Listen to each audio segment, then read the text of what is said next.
اچھا رضا صاحب، اس میں ایک چھوٹی سی بات مزید آپ بتائیں. دیکھیں افغان جو عوام ہے ان کے اوپر اب تو طالبان ہے نا، لیکن کچھ عرصہ پہلے وہاں ایک اور حکومت تھی، ٹھیک ہے، جس کے پیچھے انڈیا تھا. انڈیا کی ایک ہیوی انویسٹمنٹ تھی وہاں، اور یہ سب بڑا وہاں ترقی اور بڑا کچھ جو ہے وہ ویلفیئر کے نام پر بڑا کچھ کر رہے تھے، چاہے وہ اینٹی پاکستان ساری انویسٹمنٹ ہی تھی، لیکن بہرحال ایک بیانیہ تو اس طرح کا بنایا جاتا تھا.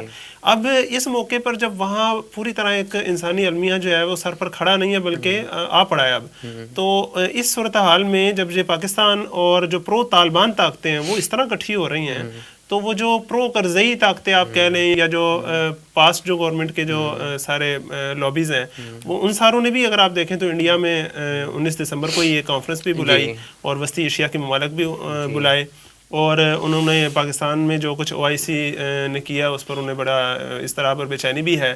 تو اس کو آپ کس طرح دیکھتے ہیں کہ یہ کس حد تک جا سکتے ہیں افغانستان کے معاملے میں؟ جی ڈاکٹر صاحب، اس میں کوئی شک نہیں ہے کہ انڈیا جو ہے اس نے انویسٹمنٹ بہت زیادہ کی ہوئی تھی افغانستان میں، جو اس کی ضائع گئی. اب انویسٹمنٹ یہ ہے کہ جو ہمیں افغانستان میں دکھایا جاتا تھا میڈیا میں کہ یہ افغانستان ہے، یعنی وہ وقت جب کہ امریکہ وہاں قابض ہو چکا ہوا تھا، وہ صرف ایک محدود علاقہ افغانستان کا، خاص طور پہ کابل، اور کابل کے بھی وہ ایریاز جہاں پہ کنٹرول تھا. اس سے ہٹ کے تو آپ دیکھتے ہیں باقی تمام علاقوں تک وہ فوائد کبھی پہنچے ہی نہیں. اور آپ نے یہ واضح طور پہ دیکھا جب افغان طالبان 2017، 18، 19 اور 20 اور پھر 21 میں جا کے جب انہوں نے پورے افغانستان پہ قبضہ کر لیا، تو زیادہ تر علاقوں، بلکہ کہہ سکتے ہیں آپ بلا مبالغہ کہ تقریباً 98-99% علاقوں میں بہت زیادہ ریزسٹنس ہوئی ہی نہیں. لوگوں نے ویلکم کیا ان کو. اس سے ظاہر ہوتا ہے کہ وہ جو دکھاوے کا ایک ترقی بتائی جاتی تھی کہ امریکہ نے کی یا انڈیا نے کی، وہ اصل میں ان کے کوئی مضمون مقاصد تھے جن کو وہ حاصل کرنا چاہتے تھے، اصل میں وہ چند لوگوں تک محدود تھی. وزراء خارجہ کی یہ جو 19 تاریخ کو ہو رہی تھی، تو انڈیا نے بھی وہاں پہ اس نام سے تو نہیں، لیکن نام تو اس نے یہ رکھا کہ انڈیا اور وسطی ایشیا کے ممالک کا ڈائلاگ. 5 وسطی ایشیا کے ممالک جو ہیں ان کے وزراء خارجہ کو بھی بلا لیا، وہ وہاں چلے گئے، لیکن بات افغانستان پہ شروع کی.